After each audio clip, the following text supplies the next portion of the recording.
Hello world, and welcome back to, or welcome to, the Pop Culture Patter Podcast.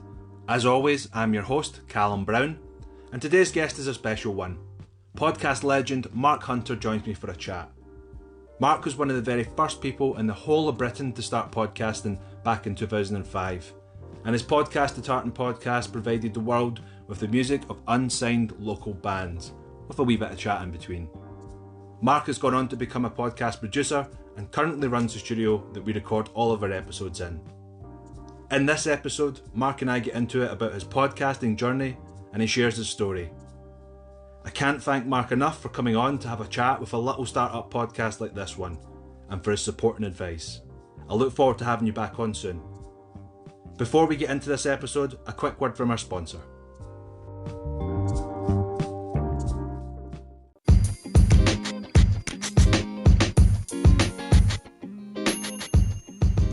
This podcast is brought to you by Brown & Co Properties, an award-winning family-run estate agency based in Whitburn, West Lothian.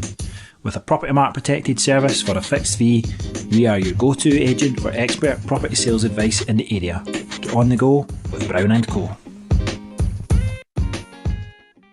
This podcast is recorded with my good friends at the Podcast Studio Glasgow, the East End of Glasgow's digital creative hub, and the only podcast studio in Britain and possibly the world that offers 18 years of experience in the medium and is ran by a pioneer in British podcasting.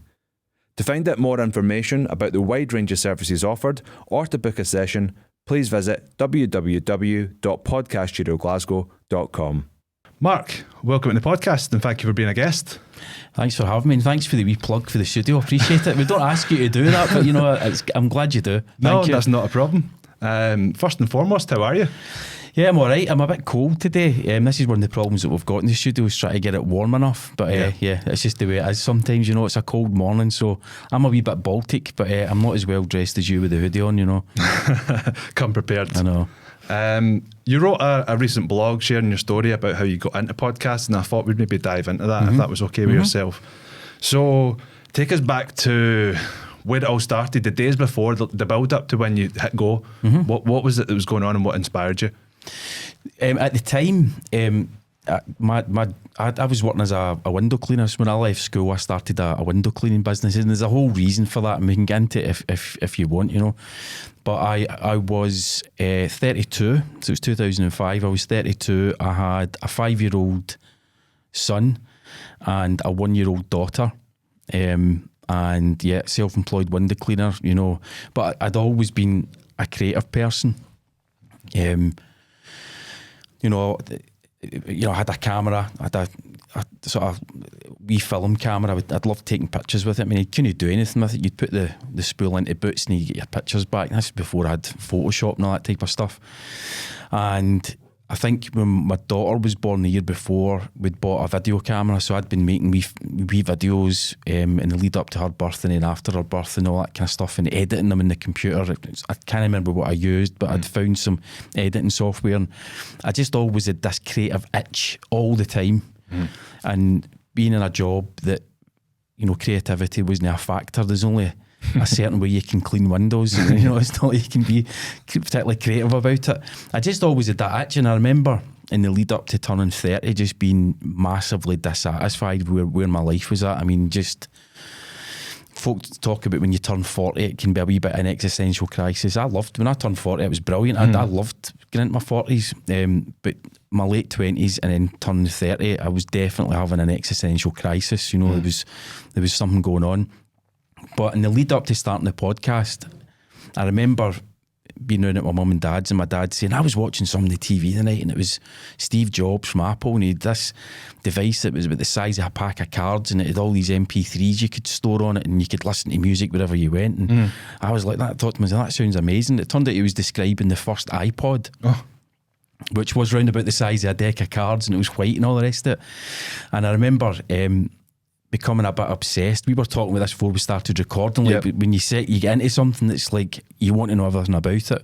So I was like that with the iPod. I was fascinated by it, and I used to go onto a website called iPod Lounge that had loads of information about iPods and the newer models that had come out. And this is before Facebook and MySpace was kicking about. It was before social media. There was no Instagram or Facebook, so folk would take photographs of their iPod and submit them to the iPod Lounge.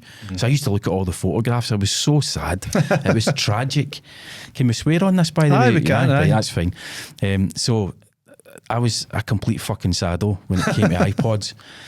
But the iPod Lounge had like a blog, so it would be not just stuff to do with iPods, but the technology of MP3s and all that. And I remember there was a few articles about this technology podcasting, and I kind of understood the principle because I knew what blogs were, and you know, blogs are syndicated, so you could subscribe to a blog. You would maybe use something like Feedburner back then, and you would log into your Feedburner. It would give you all the latest articles from the blogs that you were a subscriber to.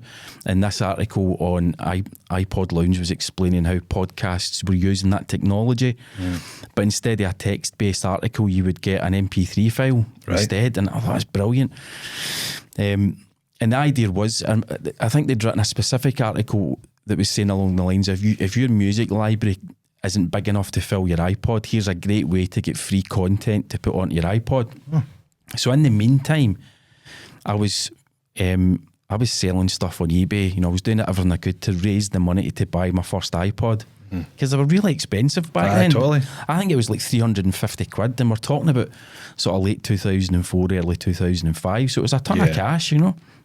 So I was hustling, making a wee bit of money on the side, and I'd got enough money, and I can't remember my thinking, but I thought I would get a better deal if I asked my pal in New York to buy an iPod and send it to me. Yeah. But then, of course, FedEx, they pick it up and they're like, oh, you owe X amount in duty. So it didn't quite work out that way. But got the iPod home, loaded it up with music, took the dog a walk, and this is how sad I was. I knew the first track that I wanted to listen to on the iPod. It was a song that was, I think it was used in the soundtrack for, what was the name of the film? Tom Cruise, Jamie Foxx, Collateral. Collateral, yes, fantastic movie. And it's the scene where they're in the taxi and they see the coyotes crossing the road. I can't remember the name of the song, but I can hear it as I'm talking about it. I knew that was the first song I wanted to listen to in this iPod. So got the iPod on, took the dog a walk, you know, the click, click, click, click, click round in the scroll. We would get to the song, press play, brilliant. Took the dog a walk, this was amazing. And then over the subsequent days, I thought I'm going to dive into what's available with these podcasts. So I found some music related podcasts. There was one by a guy called Adam Curry who, along with another fella, I think his name is Dave Rubin, had created the technology that made podcasting possible. So he had a podcast, Adam Curry had a podcast called The Daily Source Code, so I subscribed to that. There was one by a couple, and the podcast was called The Don and Drew Show, so it was a couple cast. That's the kind of the term for that genre. Yeah. And there was a few others. One was called Insomnia Radio, and it was a kind of podcast version of what American college radio would be like, kind of indie bands getting played, a wee bit of chat in between the songs. And I remember listening to them when I'd be at work and thinking, I could do this, I'd love to do this. And being the sort of personality type I've got, I don't tend to second guess myself. If I've had an idea of what I do, I'll just go and do it. Yeah, so I know that personality trait very so well. I think we share a similar type of personality, you know. So I remember I'd come home from work, it was about 3 o'clock in the afternoon. Everybody was out, you know, so my now ex-wife was out with the 2 kids. I was in myself. I had a Windows PC with a CRT monitor in the living room on a table. It was a nice wee setup, it wasn't intrusive. And I think it was like a PC World mic, and it was one of the ones on a stock that you would have on your desk. I remember them. One of them. So I remember holding that and talking into it and recording a podcast into Audacity, which was free audio editing software. And, you know, I could say that I don't remember what I said, but I do, because I had to listen to it the other day, the first episode, and it's a lot of shite. I'm just talking a lot of shite, you know. But, and you'll know what this feeling's like. I had a buzz after doing it, you know. I was like, I fucking love doing that. That was great. But what I was presented with was an MP3 that I'd saved from Audacity, and it's like, well, what do I do with this? I knew that somehow I needed the blog technology of RSS to push that out, but I was like, well, the MP3's on my PC, how do I get it on the internet? So I reached out to a blogger who was writing about this new technology, podcasting. I think I put a comment in one of her blog posts just asking, and she was great. She came back and said, "Oh, you need somebody to host your MP3. I would recommend," and she named a few companies, and I chose one. It was Libsyn. So I signed up for a Libsyn account, and I can't remember, maybe they must have seen my IP address, but they got in touch to say, "Look, you're our first customer who's not in North America. Wow. We're going to give you the premium package for the price of the..." I went cheap, I went for the cheapest entry level package. So they gave me the top package and all that, and I called it the Tartan Podcast because I just probably lacked imagination. It's like, it's a medium that was saturated by North American producers. I was the only Scottish voice that I'd heard on it. Yeah. And I'd done searches for Scottish podcast. Nothing came up. There was no other Scottish podcast. Turned out it was the first in Scotland to have a podcast. Wow. So I called it the Tartan Podcast. And it was all lowercase, lowercase T in the lowercase T in Tartan Podcast. Tartan Podcast was one word, not two. Right. I was quite particular about it. I reached out to a guy I knew through the internet, an internet pal, who had this weird daily blog, except it wasn't a blog, it was just a website where he would publish. This was really interesting, by the way. Every day he would publish a recount of the day before, but he would just do it in really short sentences, like one after the other. Oh, really? I had breakfast, went to work, did this, and he worked as a graphic designer, and it was strangely compelling, and I would, every single day I would read it. So I reached out to him and I says, "Look, you don't know me, but I read your website every day. I've started a podcast. I've called it the Tartan Podcast. Would you design me a logo?" And this is before Fiverr and other sites where you would just pay somebody a few quid and they would do it. And he came by and went, yeah, of course. So he sent me the logo, and it became, this sounds quite grandiose, so I kind of want to stop myself saying it, but it's probably true. It became iconic at the time. My logo was a kind of off-axis iPod on a tartan background. Really, really simple. And that was the album art and the logo for the podcast. So I started putting out episodes. The time I got to the 4th episode, I think it was, I'd settled in the fact that I was going to play unsigned or independent Scottish bands or artists. And I joined a few Scottish music forums and just said, "Look, I've got a podcast. This is what a podcast is. I want to focus on Scottish bands. Here's my email address, tartanpodcast@gmail.com. If you want to send me some MP3s, you can." Thinking maybe I'll get one or two. Overwhelmed. It was the response was so positive, and most folk didn't really get what it was about. Yeah, but I didn't realise it's sort of like throwing a dead cat into a tank of piranhas. They're like, "Yeah, will you listen to my music? Will you play my music?" That's amazing. And the other thing that surprised me after the fact that the response was so positive, as in loads of bands were like, "Aye mate, here's my latest MP3s, play them," was the quality. Like, you think it, like, part of me thought it's maybe there's a reason they're unsigned. Yeah. Because they're shite. But honestly, 9 times out of 10, they weren't shite. Yeah, even listening to the ones that you gave me access to, I was like, I've never heard of this band, but I'm tapping away to it. It was quality, and I just didn't expect that at all. I would get, eventually some of them would send CDs, so, what's your address? And I would get CDs sent in the post. And I would listen to them in the car, like, genuinely, not just because I had a music podcast. It was like, this band are fucking good. And I would listen to their music. There was one band, in fact, they were, that episode 50 that I put up on the Podcast Studios blog. There's a track on that it's a guy singing, and it's just him and the guitar, and then there's a female harmony comes in. That was a band called Finiston, and it was a brother and sister, Stephen and Jolene Finney, and he happened to have a flat in Finiston. They were from some Hebridean island, I can't remember where.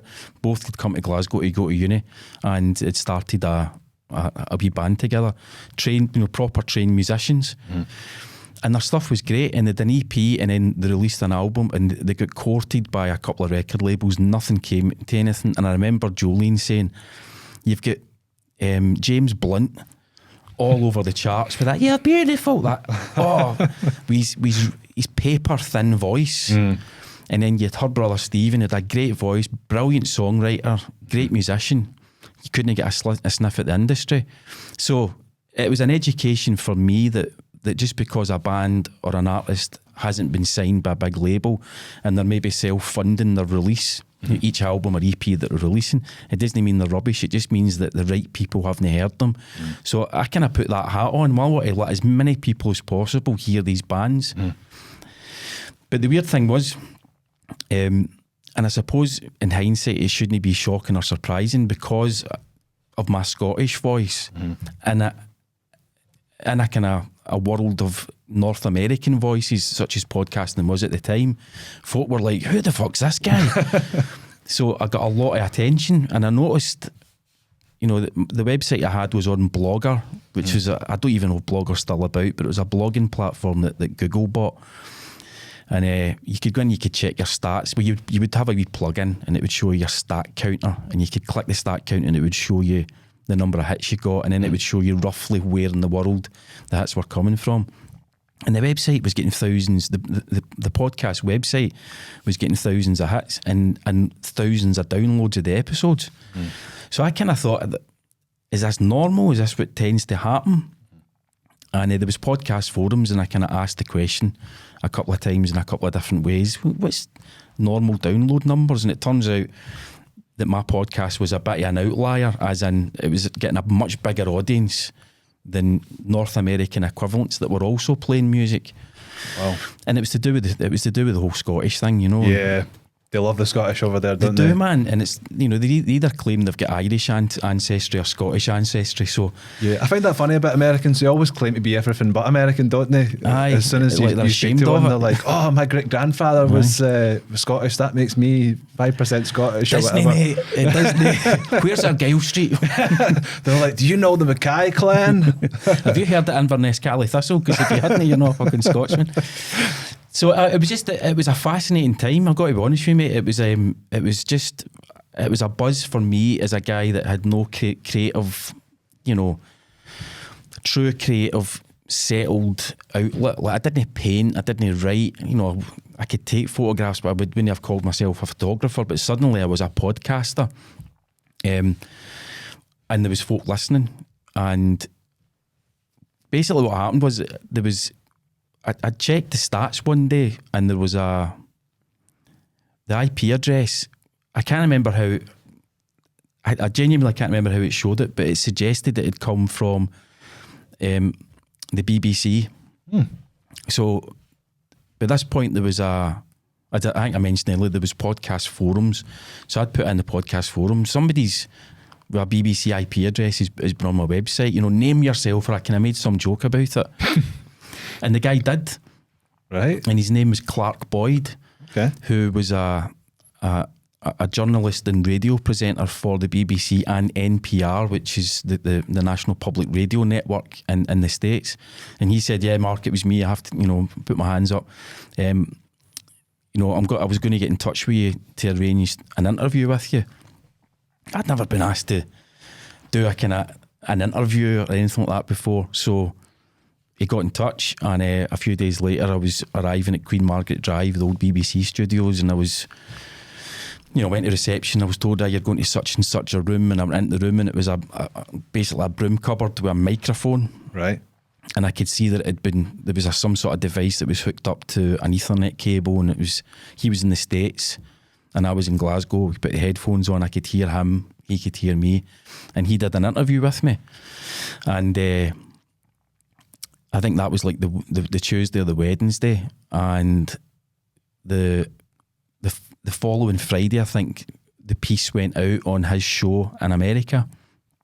And again, it was like checking the stats on the website, and you could see the spike in numbers, and the IP addresses were going from East Coast to West Coast throughout the day as the programme rolled out. It was syndicated across the States. Wow. And I started getting emails going, heard your interview on NPR, love it, love the idea of the podcast, I'm going to be listening, I've subscribed and all the rest of it. So there's suddenly all this attention on my wee podcast. I think I was maybe 12 episodes in. It was still really, really early. And so as I say, it went out on the Friday. The Saturday morning, and I've never forgotten this because it was such a sort of, it was a pivotal turning point in my life at the time, and even to today, 18 years later, I'd woken up in my son's bed. He wasn't well, so he'd ended up going in beside his mum, the way it goes. So I was like, oh, fuck, I'll go and sleep in his bed. So I'd woken up in his bed, and I went through to the living room, logged onto the computer, and there was an email from PayPal telling me that I'd received a donation, because what we used to do was we'd put a tip jar on our podcast websites back then, and if folk enjoyed it, they could tip you in PayPal, so you'd get a couple of quid, 5 quid, maybe 10 quid if the person really loved you. And I'd received a tip or a donation to my PayPal account of £1,200. Yep. And I was like, it was genuine rubbing of the eye, because I was just, do you know what I mean? Genuinely, am I seeing that right? Is it £12? Is it a mistake? It's £1,200. And then is it a mistake? Like, do I fucking quickly withdraw that money into my bank account from PayPal? Or do I leave it there because somebody's royally fucked up and they've put 2 zeros on the end of £12? Yeah. So, of course, what do you do? Who sent me this? So you look at the email address, and there was I can't remember what the email address was, but it was clearly somebody's name with a kind of domain thing. So I just Googled the name and the domain thing, and I kept coming back to The Simpsons, the TV show. In particular, the results kept showing Dan, which was the name of the person. You know the way Google gives you the search results, it's a paragraph, so it's got the word Dan, and then it always related to this name Yardley Smith that I'd never heard of before. So I couldn't make head nor tail of it, who the donation was from, but I sent them an email to thank them, just say, look, that's mind-blowing what you've done, I can't thank you enough, because they'd actually said, heard you on NPR, absolutely loved it, we want to support what you're doing, use this money to get yourself proper microphone and studio equipment for your podcast. Because I was still using the PC World mic up until this point. I'd kind of learned how to use it a wee bit better, but it's still, the sound was thin and wasn't great. Doesn't sound as wonderful as this will sound. Of course. Proper studio mics. So the donation was to help me get the gear to take my podcast production to another level, So I'd sent them a note to say thanks. Fucking got the money out. went to a music store in Glasgow on Jamaica Street. Right. You maybe know the name of it. I can't remember the name of it. Was it Fob? No, not a record shop. Shop. Like sold musical instruments and guitars and all that. Like guitar? No, that's before guitar. I can't remember what it was called. We're talking 2005, mine. So aye. But there was a big. It's still there. I can't remember what it's called now though. So I went in there to get a mic, and I was trying to explain to the guys I do a podcast, and they didn't know what a podcast was. And it was kind of like a radio show, but it goes on the internet, and folk can download it whenever they want, listen to it whenever they want. And they're like, oh yeah, you'll need a mic like this. And they brought over this wooden box, and they opened it up, and there was this beautiful silver microphone, an SE Electronics mic, and I was like, wow. So I bought that, and I bought a mixer, and I bought the cables, all the cables required. Turns out it was the wrong microphone completely. Right. They sold me and it was a beautiful mic, it was a great mic, but it was just wrong for podcasting. It was a large diaphragm condenser mic, and it should have been a mic like this, a dynamic mic that I got. But anyway, took it back, set it up, sounded awful because I didn't really know what I was doing. It took me a few weeks to figure it out, but I recorded a wee MP3 thanking this couple, and I sent them. I go, look, really appreciate that. I bought this mic, etc. So they replied.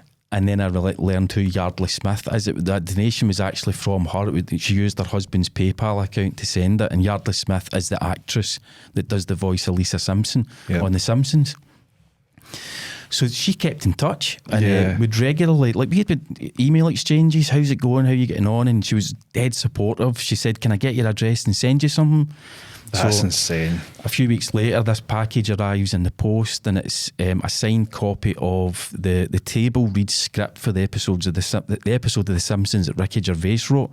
Now, I happen to be a massive fan of The Office. Yeah. So I was like, oh man, that's brilliant. There was a signed photograph, a lovely handwritten letter that was just basically going, keep it going, believe in yourself, and just the level of support was great. Yeah. And she recorded a few kind of idents and intros and bits and pieces, and also she recorded an MP3 that we used to use as the answer machine message for the house phone, Yeah. So yeah, there's a long story to explain how Yardley Smith got involved, but my point of that story is just that cash injection was great, right? But it was just that kind of word of endorsement from an actual professional person in the world of creative arts, if you like, saying, you know, your story's great, we buy into what you're doing, keep it up.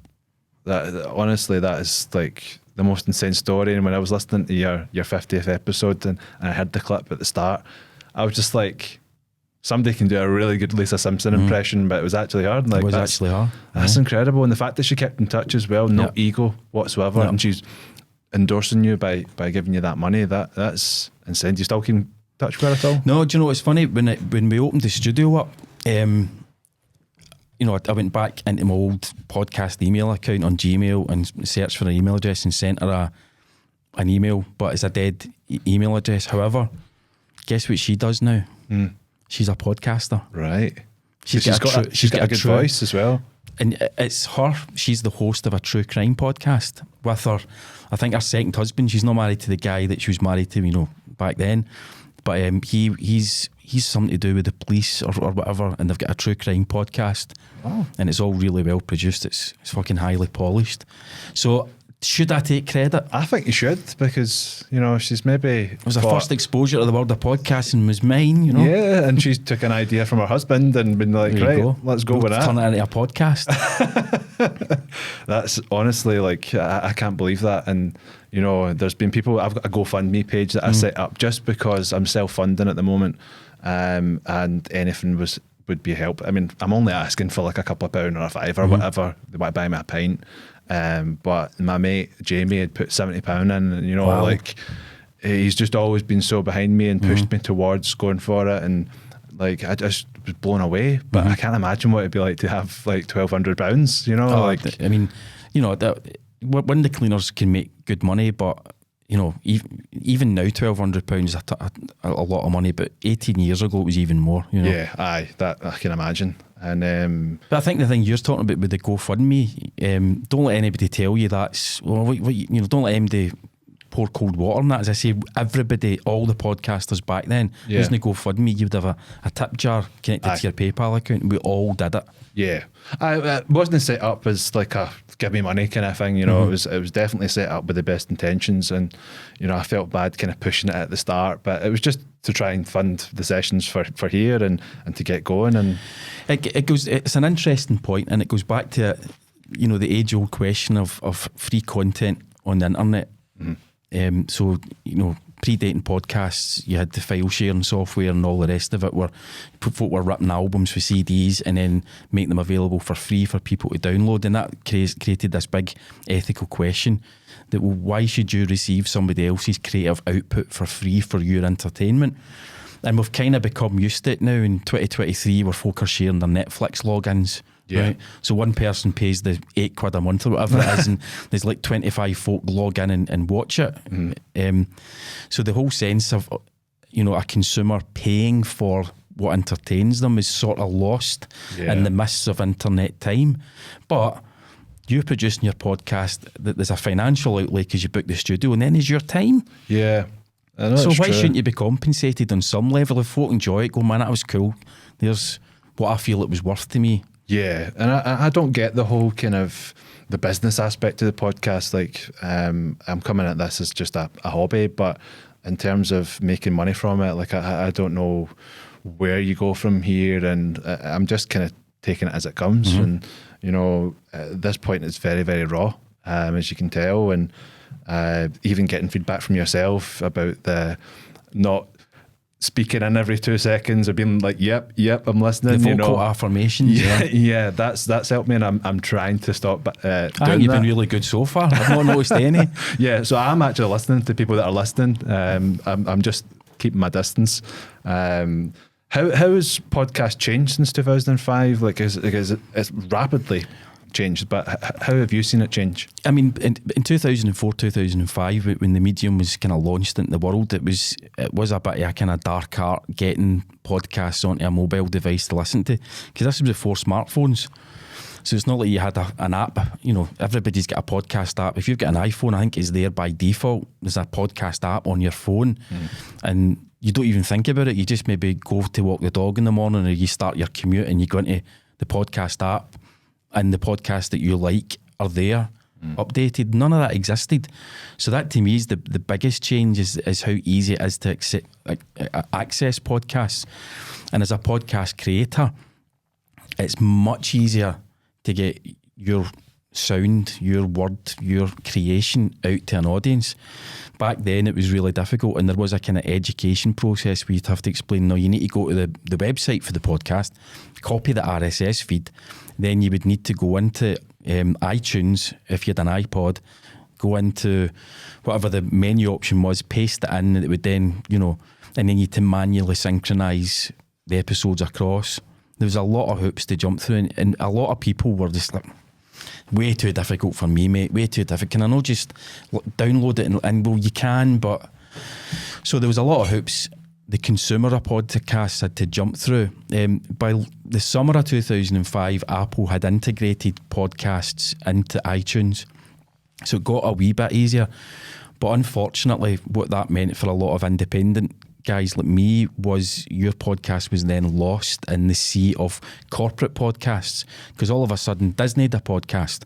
The BBC were taking fucking everything they'd ever done and putting it out as a podcast. Yeah. And for us that were pioneers of the medium and who'd worked to try and get folk to understand what podcasting was, it really pissed us off, because suddenly you were lost. Your voice was, and it's what happens with any kind of new media. As soon as the corporations get a whiff of, wait a minute, we could dominate this and potentially make money from it, independent folk get absolutely smashed.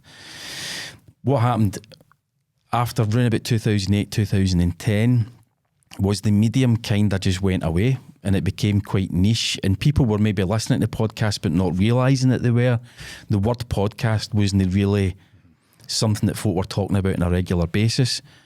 Then of course you had the likes of Mark Maron and Joe Rogan, two American comedians who probably did a lot to popularise the term again. Yeah. So then we had that sort of second renaissance of podcasting round about 2012 or so just over 10 years ago.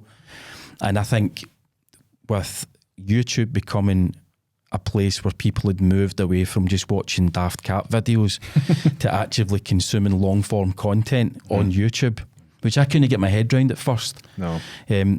But then it was explained to me, and then I've seen my kids doing it, as you have a YouTube video on in the background and you're away doing something else. To me, a YouTube video was, between 5 and 10 minutes, and it was maybe something instructional or something fun that you would actually watch. So the whole idea of podcasts going from this geeky niche outlet via RSS to being something that the biggest media platform in the world has front and centre completely changed the medium of podcasts and made it accessible to everyone. And find me someone who hasn't heard of a podcast, find me someone who hasn't listened to a podcast or watched a podcast, and you'll be showing me somebody that's been living in a cave for 10 years. Yeah. And do you think the future of podcasting's video content, do you think that's where it's going? People would rather watch? Because I got into podcasting by watching as well. I never listened to podcasts, I watched and listened. So that's how I kind of got into it. And when I thought of the original plans for this, I was like, right, I'm going to do a YouTube channel and I'm going to have it, like, I'm going to come here and I'm going to record and it's going to look good and people are going to want to watch it. And then I was like, nah, I actually prefer just the audio only. I think sometimes on camera, it's a bit of a show and a bit of a kind of false kind of, you're not exactly being yourself. You're being what they want you to be, And I just thought, for me, I just want to be me. But podcast, you've seen it go from small to big, and that's like, there's many lessons probably been learned in that time. The technology wasn't there when I started for the video component. It just wasn't, the bandwidth, literally the bandwidth wasn't there, both in terms of where you would store the video, the ability for people to download the video, because you think 2005, right? Smartphones weren't a thing. You didn't have data plans in your phone to the extent that you've got now, unlimited 5G data. I mean, you were on 3G phones. If you had what would be considered a smartphone at the time, it had a camera and you had 3G, and that was it. That was the pinnacle. So the ability to mobile watch a podcast, not listen, but watch a podcast didn't existed. YouTube as a platform only kind of came about mid to late 2005, and even then you were limited to the length of the files that you could upload, and YouTube wasn't in the vernacular of culture at the time either. And I remember getting asked about that, do you think podcasts will ever go to video? And it was a print interview, and I said no. And I said, I think most podcasters aren't comfortable with the idea of themselves being filmed while they record their podcast. It's different now because it's not my generation anymore.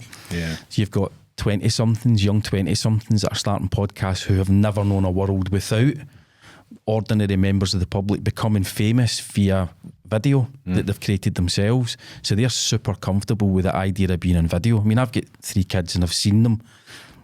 My youngest son, he's 6 or 7 and he's making Vine videos. It was Vine at the time. And then TikTok videos. They're so comfortable with video as a means to express themselves that the future, it's not even the future, the present of podcast now is video. That doesn't mean that there isn't a market for non-video. Yeah. I never watch podcast episodes. I always listen. And I don't think it's because I'm some sort of grizzled, bitter old purist, although I am. It's more convenient for me to listen to a podcast while I'm maybe doing something at home, or I'm out somewhere, or I'm on a long drive. I can't watch it. I listen to it. However, as you've probably sort of wrestled with, and you'll probably eventually settle on, having a video component to your podcast is a great way to get new listeners to your podcast. Because if your podcast is on the biggest media platform in the world, YouTube, then there's a better chance of you getting folk who'll listen to it. They'll maybe watch some clips on YouTube and go, brilliant. While they're watching the clip, they've got Spotify open, their Apple Podcasts, they're searching for your podcast, and they're subscribing because they're like, I'm going to listen to this guy when I'm at the gym tomorrow. I know that's the goal. Is there anything that you would have done differently? With mine? Yeah. Oh, hunters, man. Hunters. My partner, when we met, I remember on our first sort of proper date, we went out to Top Alabama in Glasgow and had some really, really great Mexican food, and we're sitting talking, and she's like, how did you get into what you were doing? Because at the time, and we still do this, the time I was doing digital marketing campaigns, but I was also travelling around the country as a consultant on digital marketing. So she was like, how did you get into doing that? And I was like, well, I've started a podcast and blah, blah, blah. And she says, how come you don't do it anymore? And I was like, it wasn't really for me. And at the time, I was super uncomfortable with the attention. Really, really uncomfortable. I mean, that interview I did with that guy, Clark Boyd, I wouldn't reveal my second name. Oh, really? And I told him beforehand, I'll tell you my first name, I'm not going to reveal my second name. After that radio show went out, I think maybe a month later, he wrote it up as an article for the BBC Technology website, and it was the lead story for a weekend, and my email was going nuts. And eventually, I don't know how they did it, a couple of newspapers got my phone number, so I'm out cleaning windows, right, and my phone's going and it's newspapers. Hey, you Mark, the guy that does that music podcast? Yeah, I'm so-and-so from such and such a news group, we want to come and do a piece on you.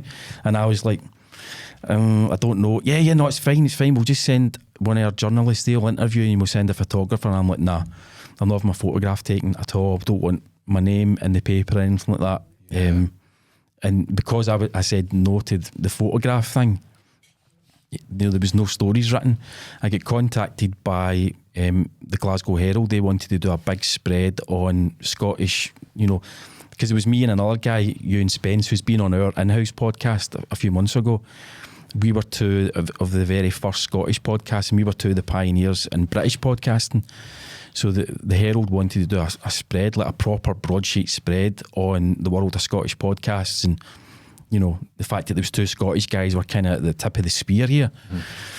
And I said, and they wanted me to be the photo, and I was like, nah. So they got Ewan, right, and Ewan became more well known in terms of folk could put a face to the name and all that. Yeah, I couldn't deal with it. I could not deal with it, and that eventually became a regret that I could have capitalised on it. I could have, eventually I made money as a podcaster, but where I truly made money was a producer behind the scenes, not being in front of the mic, because I was never super comfortable being there. And it was partly to do with the religion I was involved in at the time. It would have been heavily frowned upon, and it turned out it kind of was. So I was like, no, keep me out of the limelight here. So you're asking if there's anything I would do different. I would have been much more headshots done, proper bio about myself. Yeah, and I guess that's kept you humble, I suppose. Like, being the face is kind of like all the eyes are on you, and it could be quite uncomfortable. And but with you holding back on a lot of the information, it made you more mysterious, and I think that's what some of your guests were hinting at. That was unintentionally the consequence. I remember September 2005, there was the world's first podcast conference was held in London, and the organisers asked me to come down and speak. So they paid for me to get down, and they wanted me to speak about the sort of contrast between podcasting and radio as a means of artists getting themselves out there. And the argument I made was, radio's like wallpaper.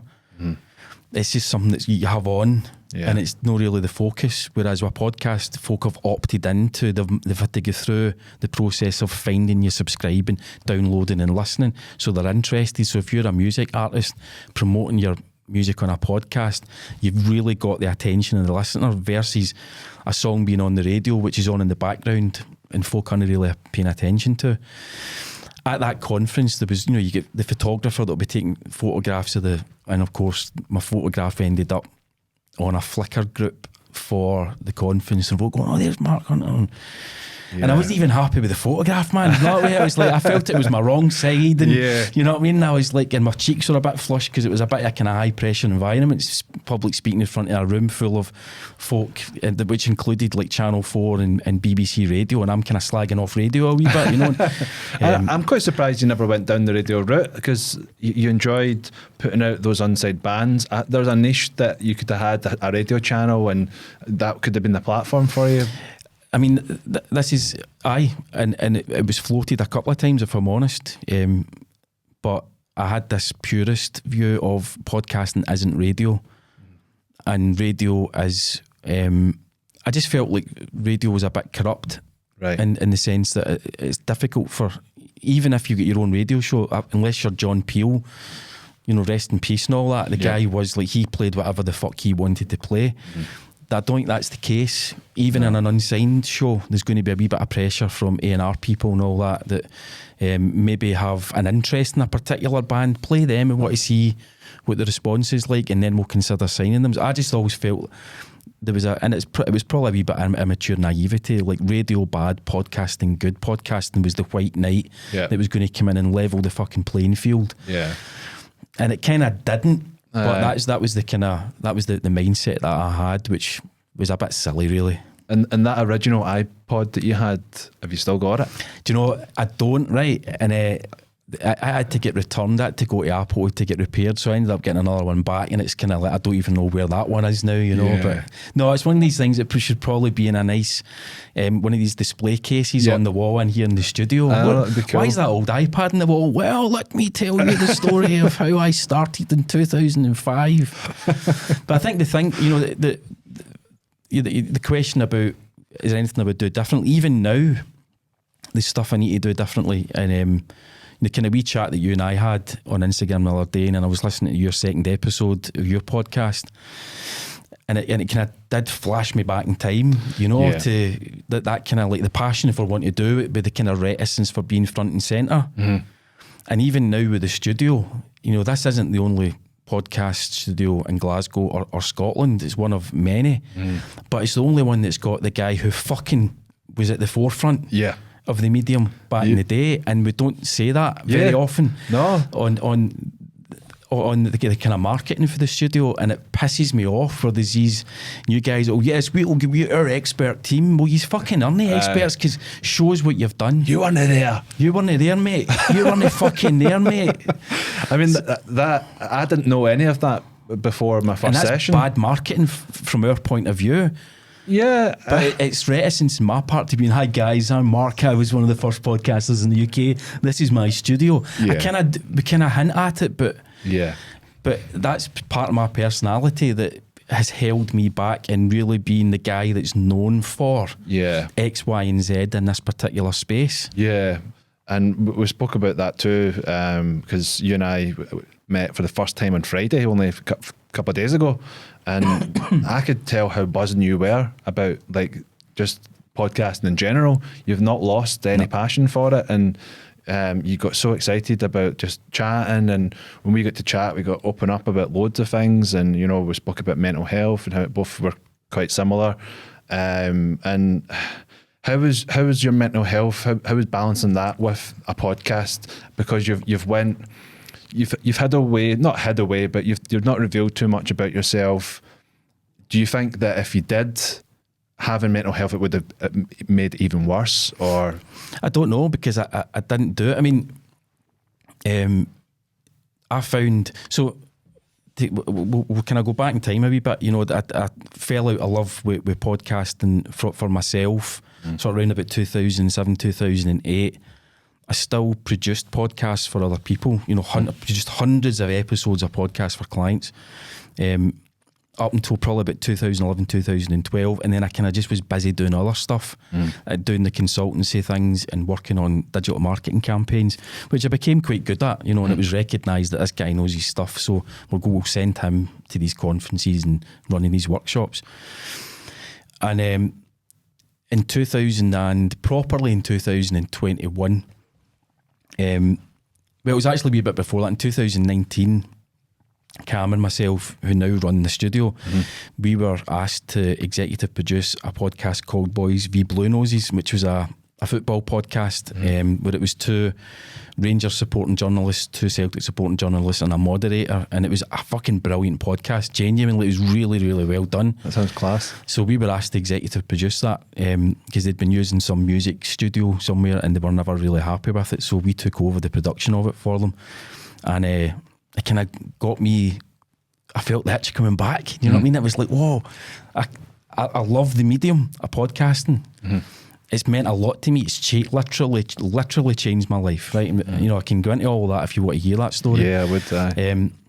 So it got me kind of 2019. I was like, this is brilliant, and you know, and I can miss parts out that aren't particularly relevant. But 2020, in 2019, before we recorded one of those football episodes, my mate Neil, who lives in Loch Goilhead, was down in Glasgow. And I'd said to him, come on in, because he used to have a podcast. And it was brilliant, but he stopped it. He had a wee kind of thing, a wee mind fuck, and he took all the episodes down. And it was like, what the fuck, man? That was a fucking brilliant podcast. Yeah. Because sometimes it was him just ranting about stuff, and he's really funny. Or sometimes it was him with a guest, and it was always great banter, you know. So he was down in Glasgow, and I says, look, come on in, we'll be recording this podcast. We'll be there a couple of hours before the guys get there. We should record something. So we set it up, and me, him and Cam sat and recorded a podcast where we just basically bitched about social media influencers and Instagram, and you know, it's like these designers. I'm a designer, mate. What have you fucking made? I know. Well, I've taken this lovely flat-lay photograph of my MacBook. Do you know what I mean? So we made an episode of a podcast, and I said we should call this Social Media Ruins Everything. So the plan was we would keep it going. We ended up not. Then 2020 happened. My mental health was in tatters by the end of 2020 with it all, and pretty much the same through 2021. And then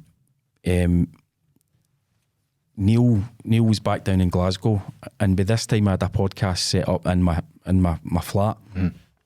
So he'd come down. I says, listen, man, let's do another podcast, because I know that this will help my mental health. Like, I can make videos, and by this point I was a more than proficient photographer. We'd done big product marketing campaigns, photograph based. I knew how to take photographs. We've still got all the strobe lighting, and you know, I can do all of that. I can shoot videos, edit videos till the cows come home. Nothing was just getting at that wee itch at the back of my mind apart from podcasting. So Neil came down, we recorded a podcast, and I'm like, that needs to be episode 1 proper of Social Media Ruins Everything. So for every Wednesday night for a good few months after it, he would get the camera and the mic on in his wee studio space that he had in his house in Loch Oilhead. I would be in my wee studio space in my flat. Cam would be on the mixer, and we would live stream and record our podcast every Wednesday night, 6 o'clock on the dot. Right. And we got an audience. Okay. And folk would be watching on YouTube and be commenting. Cam would be reading the comments out with a comment from... We ended up having nicknames for the guys. One of the weeks, of all the folk that were watching the YouTube live stream changed their YouTube avatar to my headshot. And then they would change their names to like references to do with stuff with the podcast. It was brilliant. It was like this hardcore community of guys like us that were fucking pissed off with lockdowns and stuff you weren't allowed to do, and Instagram accounts where it's women encouraging other women to drink their own piss, and you know, stories in the press of lottery winners, and the guy going, but I'm still not buying a rolling bacon at the golf club because it's £2.50. Me, you've just won 25 million in the lottery. So we would have rants about all this sort of stuff. That would be the podcast, and with loads of guys contacting us going, this is exactly what I need. It's like real guys talking about real shit, and like, I totally agree with you on this, that and the next thing. So it was like the itch was getting scratched every Wednesday, and it was bliss. And I would spend Thursdays editing the podcast. I would create reels for Instagram and TikTok, all the rest of it. It was brilliant. It was such a creative release. And then we joked one week about we should get a studio to record this podcast in. And you know, Neil's hand, he's a cabinet maker, you know, so he was like, we could decorate it with this, I could build that for it and everything. And then I was out walking the dog in Glasgow Green, and I passed the Templeton building where the West Brewery is, and I used to have an office in there, and I was like, I wonder if there's any spaces available that we could have as a studio for our podcast on Wednesdays. So went home, checked, and there was a space in the White Studios part of the complex. So we talked about it in the podcast, and I was like, I'm going to make an appointment for us to go and see it, and let's go and totally waste the guy's fucking time. Let's go and do it. So we made an appointment, and we took photos. We had a Patreon for the podcast, so we had like, you know, so we put photographs of us going to see it, and we video clips of us going to see this studio space that we were never in a million years going to get. So we went in and we looked at it, and it was great. It had, you know, white painted brick walls, the stripped old wooden floor for the carpet factory. It was just amazing. Like, one wall was just a window. It was amazing. But then I went away and I was like, could we make this work? And you know, we looked at our company's finances, and we were like, we could maybe make that work, and then turn it into an actual studio that folk could rent the rest of the week. Yeah. So a couple of folk were like, don't be daft. But I was like, if I don't do it, if I don't have my own podcast studio, 16 years, that was in 2021, 16 years after I started in this medium, if I don't at some point in my life have my own dedicated podcast studio, I will always look back and go, you should have fucking done it. You should have done it. As an old guy, you know. Yeah. So we went for it. Get this.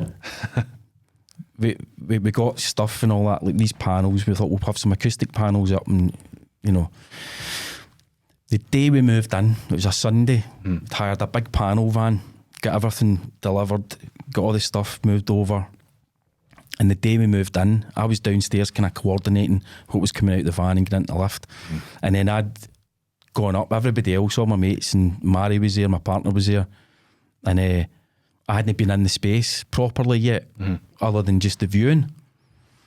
So I'm coming in, we're pulling these panels in, and Mary went, what the fuck was that? And I stopped, and everybody stopped, and we're all like listening. And then we heard it.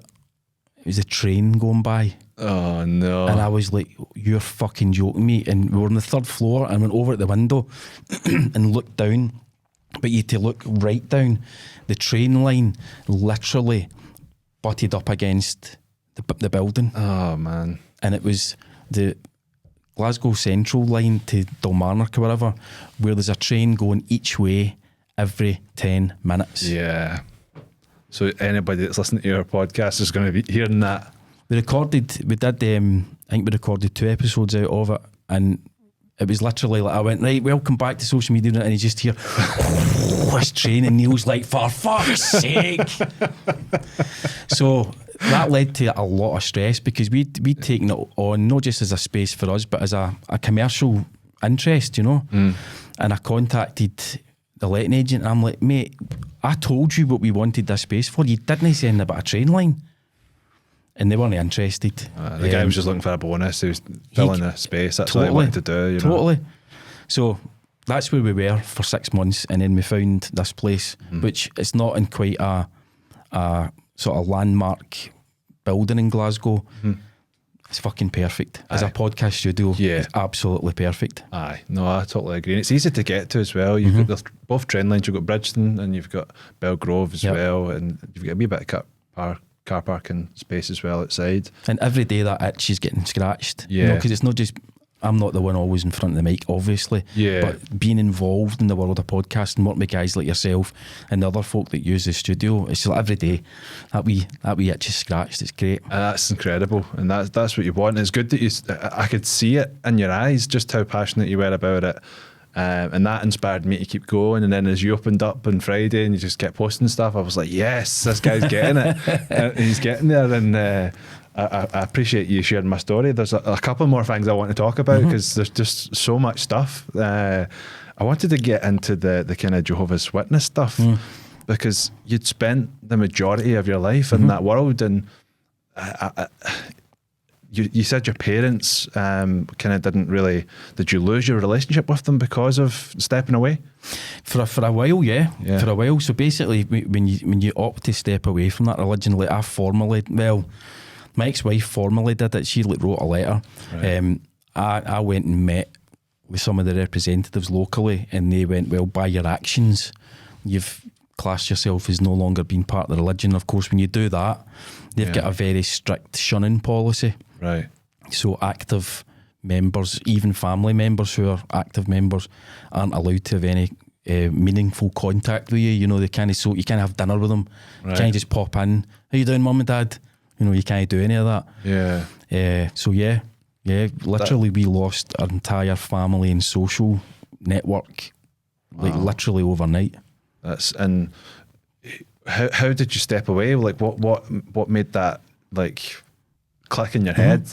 I mean, you know, I was brought up in it, so I'd never known a world without it. My mum was brought up in it as well, so I was sort of third generation, maybe you would class it, in that religion, and it's all I'd ever known. You know, you don't celebrate birthdays, you don't celebrate Christmas, you know, you don't get involved in what they call quote unquote the world. You know, particularly when I was growing up in the 70s and the 80s, they've got, I think they've still got it, but certainly then it was very much an apocalyptic outlook on life. Right. And that the end of the world was going to happen any day. So as a result, why would you bother having a career? Why would you have a pension? Why would you buy a house? Yeah.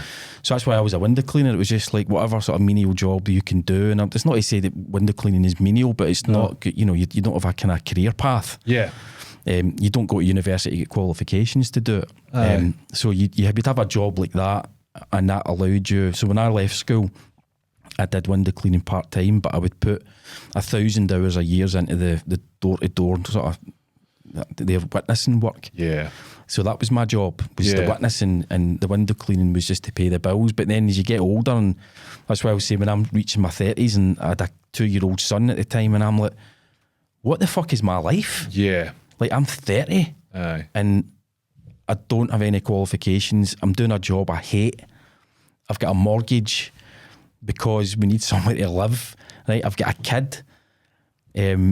So around about when I turned 30, I started to think, and I remember the internet was really new, but we were warned, stay away from the internet. And the reason we had to stay away from the internet is because obviously ex or former Jehovah's Witnesses were writing on news groups about, you know, the problems with religion.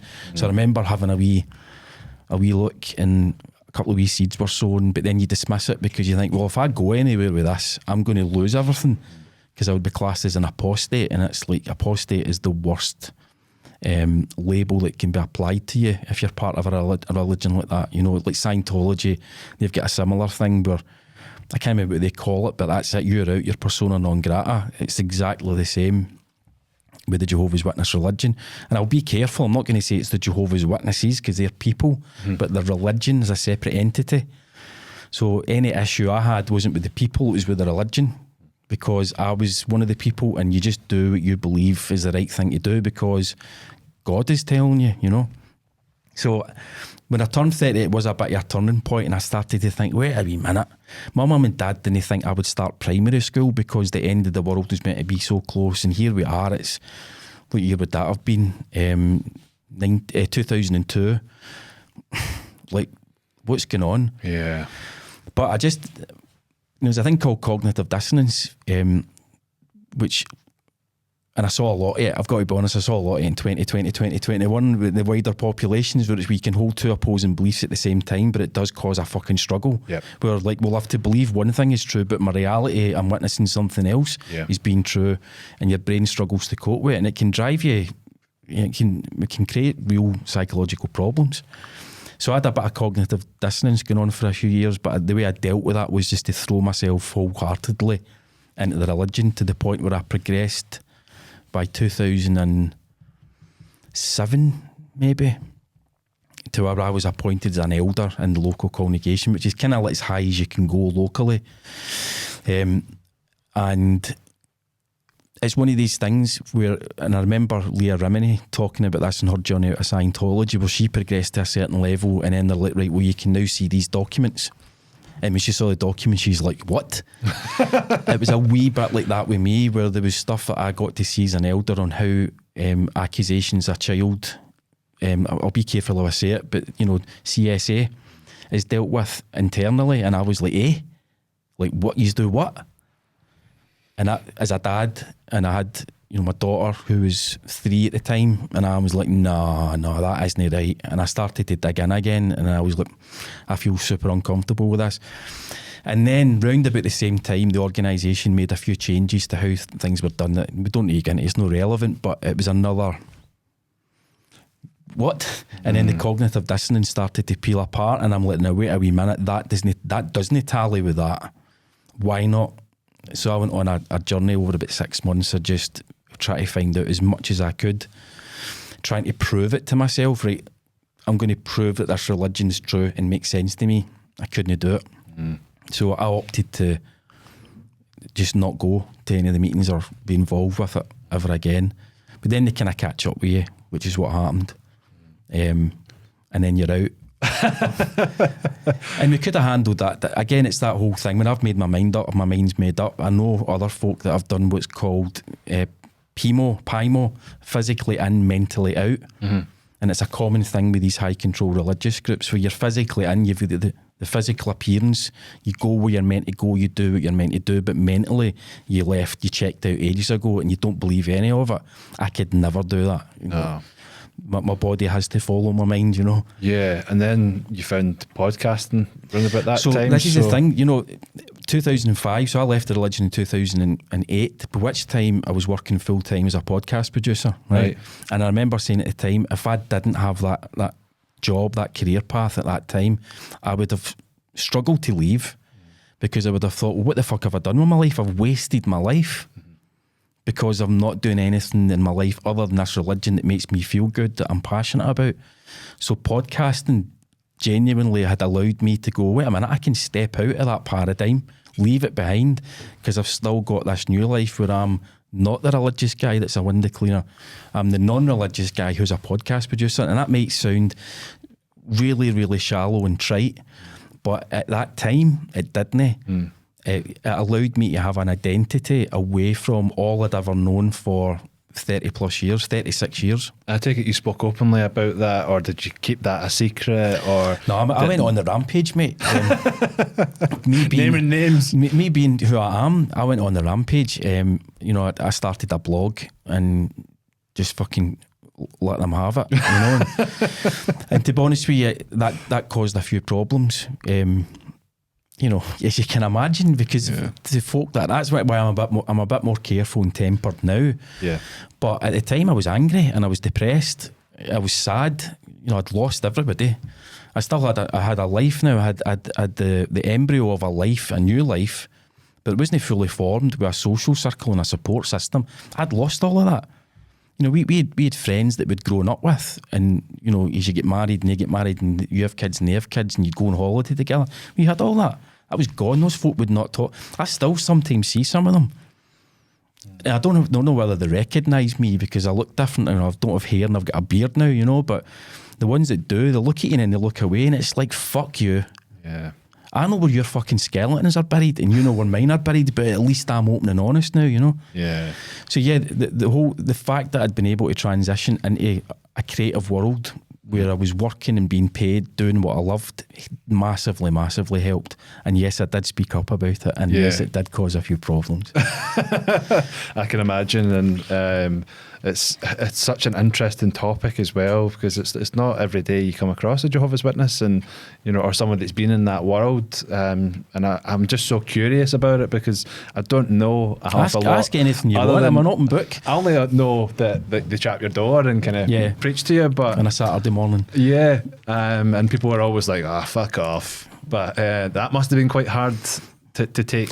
Yeah, I mean, by the time I'd stopped, that was become more and more common. But you think back to like the 70s, 80s and 90s, the society wasn't quite as secular as it is now. So you would often get folk that would go, well, I'm a Baptist, so what do you guys think about that? Or, nah, as a Catholic, I don't believe in this because of the next thing. So you would have conversations with folk, but that became less and less. I think that's why you see them now standing outside train stations and bus stations with their wee cart thing. Yeah, they're too scared to go around people's doors. You don't need to deal with anybody anymore, you know what I mean? Yeah. I was going to ask as well, with that, did that play a part in your mental health? Was the mental health before it, or did that was a massively part? Massively. So, you know, you and I were talking before we recorded, and a lot of your behaviours and your outlooks are formed before you reach the age of 7 anyway. Yeah. So when you're brought up in a world where if you do not do exactly what God is going to want you to do, you're taught that as a kid you will be destroyed. But by the same token, nothing you do is ever good enough because you're a sinner, right? So that fucks you right up, man. Yeah. And I know, you know, I was a parent in that world, thankfully for a short period of time. And Cam was 8 and my daughter was 3 when we left. But I remember the pressure on me as a parent, as a father who's to be the head of the household. And he was nuts. My oldest, you know, just as a typical wee boy kind of thing, but you had to control your kids a certain way, and he was never conforming to that. So I felt a lot of pressure on it, and I started to understand the pressure my parents would have felt growing up, and why they were always on us, my brother and I, why they were always on our case. And you'd get punished for daft wee transgressions because you're a kid. So that fucks with your head. And then when you leave that world and you look back and you go, wait a minute, I'm 36. If I live to 75, nearly half of my life has been wasted pursuing an ideology that's bullshit. So that takes a lot of getting used to. But then what you need to do is then you need to go and pick the bones out of it and go, well, I learned how to be a public speaker. The religion taught me how to do that. I learned actually how to be a critical thinker. The religion didn't realise it was teaching me that, but it has taught me that. You're taking a bad scenario and you've got to go back and pick the bones out of it, mate. You've got to do it. Yeah. And that takes a period of time because you've got to let the dust settle. You've got to let your emotions just calm down. Yeah. And step out of yourself. There's a powerful message in that. Aye, and remember it's not always your fault, and this is what we're not very good at. Like we take personal blame, but a lot of the time it's not your fault, you know, and you know, it's not to say you absolve yourself of situations that are clearly your responsibility, right? If you fucking decide I'm going to go and rob the bank because I've gambled all my money away, well, like, you know, you've got to take responsibility for that. But if it's just been maybe missteps in your path along the way, or maybe the odd detour into territory that you shouldn't have really gone to, but you know, you're doing your best to correct yourself. It's looking back in the times where you're fucked up or things haven't been great. There is always a good lesson in there. Yeah. And I would not change it for anything. Genuinely wouldn't. I wouldn't swap my life for yours. Where when you were 17, 18, you were probably allowed to go and do things that I was definitely not allowed to do. I wouldn't change it because I wouldn't be who I am today without that shit. Yeah. And that's part and parcel of life in general, isn't it?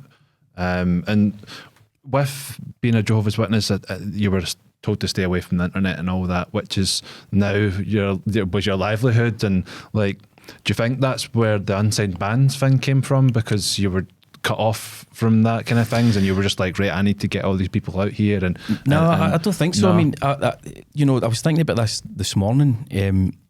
The culture, pop culture, had a massive impact on me. I mean, I saw the films that were pop culture classics. The thing Back to the Future was huge. It had a huge influence in my life, as did, I think, most men of my age group. You know, Back to the Future was probably a seminal moment. It's like before Back to the Future and after. That true introduction to Americana, both from the 1980s and the 1950s, all in one film, and you know, the science fiction element of it. So no, I was involved in popular culture, and for all they didn't like us being on the internet, they didn't prohibit it. So you know, those of us that are tech savvy enough, we had it. And that's not to say there aren't Jehovah's Witnesses who are completely cut off from popular culture. I know they are. Wild. And you know, they've got really strict families that they're just not allowed to have albums, or it's not albums now, is it? It's MP3s and Spotify accounts. But, you know, they wouldn't be allowed to have it. They've never been to the cinema, that type of thing. That's just nuts. It's just like stopping people from enjoying things that, you know, you're supposed to enjoy. But why would you enjoy things that come from a corrupt tree? Why would you enjoy the fruits of a world that is corrupt and is in the hands of the devil? Why would you? That's how it's presented, you know. Yeah, it's a scary outlook, and you know, I just couldn't imagine that life. But it's certainly interesting to have somebody that's been there and done that and come out of it and realised I've took some good from it and I've took some bad from it as well. Yeah. I think if you speak to Cam about this, he would talk about his, and I'm not putting words in his mouth, but he would talk about his gratitude that he has for his mum and dad, because he remembers it. Yep.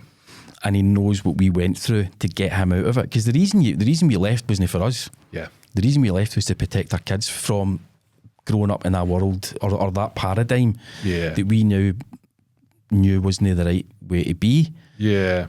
And it came at great personal cost to us, but it's that whole thing. If for the next generation, if your sacrifice, it sounds all very grand and sort of some, I don't know, man, some mad novel, but if your sacrifice allows the next generation to experience a sense of freedom and the fact that they can throw themselves into pop culture, they can go with their pals and get drunk and see daft movies, or they can go to university and get a crazy education, whatever they want. Yeah. If your sacrifice allows them to do that, it's absolutely worth it.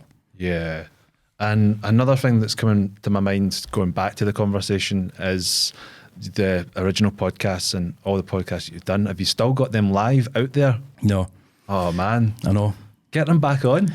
I know I should, because I could easily just create an Anchor account and just slap them all on and all that, you know. That's your legacy, it's man. A shit ton of workload, because there's a lot of episodes. I've sent you the Google Drive folder, so you've got access. There must be. Aye, I've got them back. There's about 100 MP3s in there, you know. Because when you said when your mate took his podcast down, you were like, "Oh, what? That was good." You know, they're probably all your listeners are like, "Oh, I wish I could go back and listen to that." So I did. I put three new episodes of the Tartan Podcast out in 2021. Right. Because I'd set up a wee podcasting studio thing in my flat, and I was doing my podcast with Neil. One day I was like, I'll do another. And my mate's son is in a band, so I spoke to him. I said, can you give me a couple of tracks and put me in touch with? So he did, and you know, I had enough for 3 episodes. Yeah. But then I just get busy doing other work. But I could put all the old stuff up there. The only... I was going to say the only reason, one of the reasons, aside from the fact that it'd be a shit ton of work, is I would want to be finding the proper show notes to give the bands credit. Yeah. Because I wouldn't like somebody like you've listened to them and, oh, they're really, really good. And I would want folk to go, click a link in the Spotify thing, to be able to go to the band's Facebook or their YouTube or their own Spotify. And they might not even be a band now.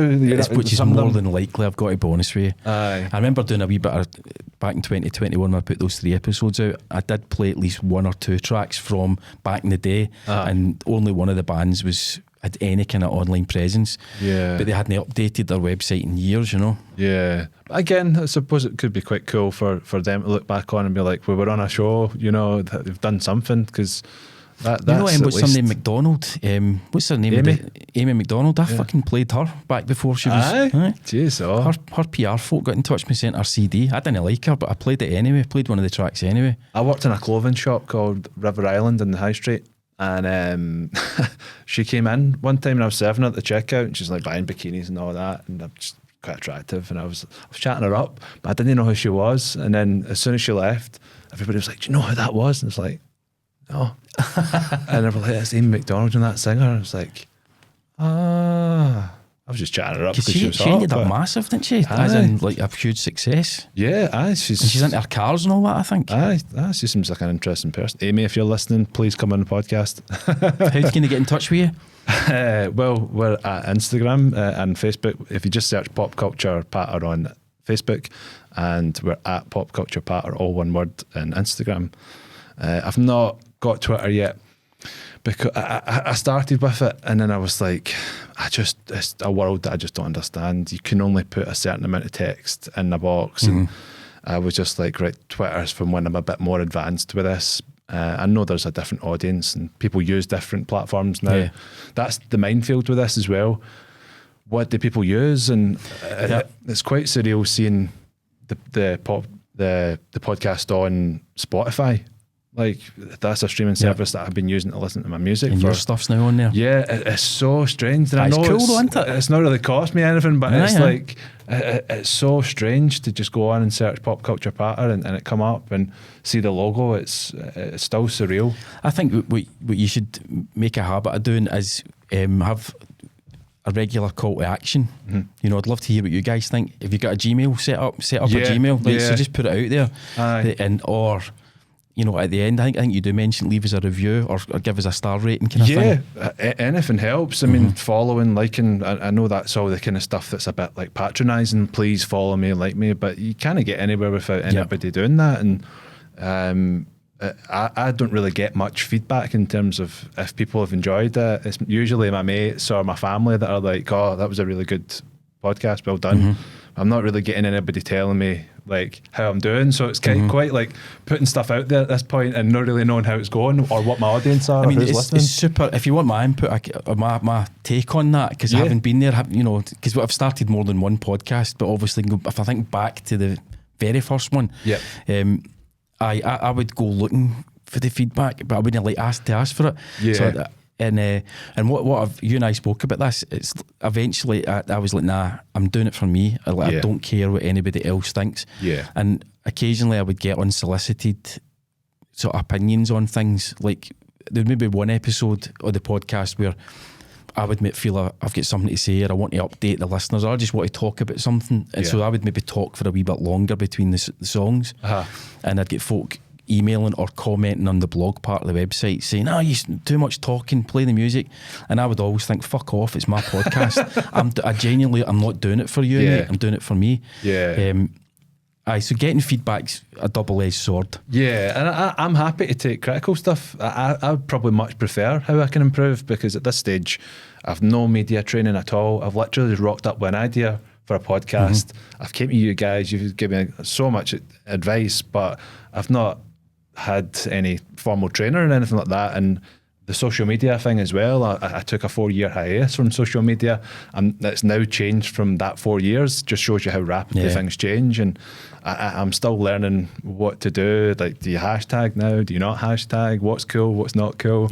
But I'm generally just posting as if it's me. It's my own account, because I don't want to be false. I struggle days, and like most people, I don't want people to think everything's rosy and happy, and the fake social media persona thing that folk tend to put on. And I think I'm just, for the first time in my life, being myself, and if people like it, great. If people don't, that's fine as well. It's not really for them, it's for me at this point. So it's interesting that you're saying that you're starting to feel yourself while you've got headphones and a mic on, which is absolutely fine, because like me back then, it was only when I was doing that that I felt truly comfortable, truly at home. This is what I'm meant to be doing. And if that's how you feel, there's nothing wrong with that, man. I know. And I think on Friday when we were recording, it just felt right. I remember saying to you, I don't really want to put the headphones on because it's going to take me out of it, but it actually put me more into it, and then it just makes much more sense. And the cameras were on me, but I didn't actually acknowledge that they were there. You forget about the me quite easily, eh? Yeah. And I think this is the strength that you've got, where you're very good at immersing yourself in the conversation that you're having. So you're not one of these guys that's constantly footing with the phone and is like, aye, what was that? Oh, aye. And then back to your phone again. So you're obviously quite good at being present in the moment. Yeah, because I'm interested in people. That's why I created a podcast. I like speaking to people, finding out their stories. I'm interested in psychology, and you know, I want to find people like me that are creative, and you know, I've had similar experiences and have a community from it. Because you know, as I said earlier, I'm sick and tired of talking to my parents and talking to my friends, and every time I've seen a movie, I just want to go and talk about it. Like, it'd be good to have people to just bounce off from now and then. Have you ever gone to meet-up groups? No, but Meetup.com. I would love to start that, but I'm also kind of skeptical. I think it's just the personality that I've got. I'm like, you don't know who you're meeting in this world. Because I went to a few cinema-related ones. Right. And it was probably everything you thought it would be, and also a few things that you maybe thought it wasn't. But it was fascinating, and I think those wee groups would be good as potential, like for harvesting potential guests. Yeah. Because there's a reason folk go to these groups. They're at a particular stage of their life. Yeah. Where it's what they need. Yeah. The company of strangers. And I'm also open to people that pick this podcast up and listen to it. I'd invite them on as well. You know, if somebody wants to come on, everybody's welcome. Just send me a message and I'll get you on. You know, I don't know how to work the whole Zoom recording thing, but I'd rather we can do that in here. It's no problem. True. I think it's an interesting model. That, and you know, we get a lot of folk that come in here and they go, I love the Diary of a CEO and I like his setup and everything. And he's a rich guy and he's invested. I mean, it's filmed. I think it's filmed in the lobby of his apartment. Yeah. It's a nice big setup and everything. I think if you, or whether if it's not you, if it's anybody that's listening, was to create a podcast that had the ethos that he's trying to go for, but he's doing it, I think, fake as fuck. Yeah. And he's getting like celebrities on and they're crying and being like that. My life has been so hard. Of another fucking Z-list celebrity having a bubble and it's clearly a Diary of CEO thumbnail because it's got the big blocky text. It's like, I don't fucking care. But see if it was like he's trying to have real conversations with these people. Do not try and tell me that their PR folk are not sitting 6 feet away. Yeah, because they are. Absolutely. And don't tell me that it's not edited to fuck, because it is. Aye. And don't tell me that they're not arriving with a particular hook that they want to get in. Yep. That will lead to some sort of sale or booking or whatever it may be. Because that's exactly what's going on. See if that was just with real folk, like who had the chance to just, because he's a good interviewer, right? Yeah.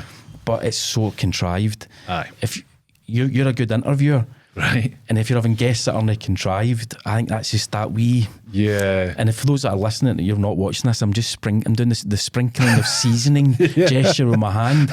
It's just that wee thing, but it's like a cool conversation. Yeah. And it's like, who the fuck's this guy? Would I be interested in him? I don't know him. Yeah. And then it turns out it's a great conversation because they feel comfortable enough to open up to you. Yeah. And that's, I want real people on the podcast. I don't ever want to go down the route of celebrities and interviewing those kind of people, because, you know, it wasn't until I started thinking about the podcast that I was like, my neighbour, he'd be a great guy to get on. He's great chat. We always have a great chat. Like, and then you start thinking there's people, family, and then you just get sucked down a loophole, and you've got hundreds of guests lined up. And what will happen is what I said to you would happen last week, because it happened to me, is folks start to go, but who is this guy? I know you've done an episode about you, but you think 10 months, 12 months down the line, are folk going to go back to episode 2? You're going to start getting folk going, hey, who is this guy, Carolyn? What's his story? Because then you become interesting, because you're good at allowing that blank canvas scenario where your guests come in and can paint their own pictures. Yeah, and I kind of thought that episode, that I'd recorded it and put it out there, and I thought, I should have said this or I should have said that, but I felt it was a wee bit downbeat, and I wasn't sure who was going to listen to it or take anything away from it, and it felt like I was just going over my work history. Whereas I'm like, that's CV not in audio form. That's what it felt like.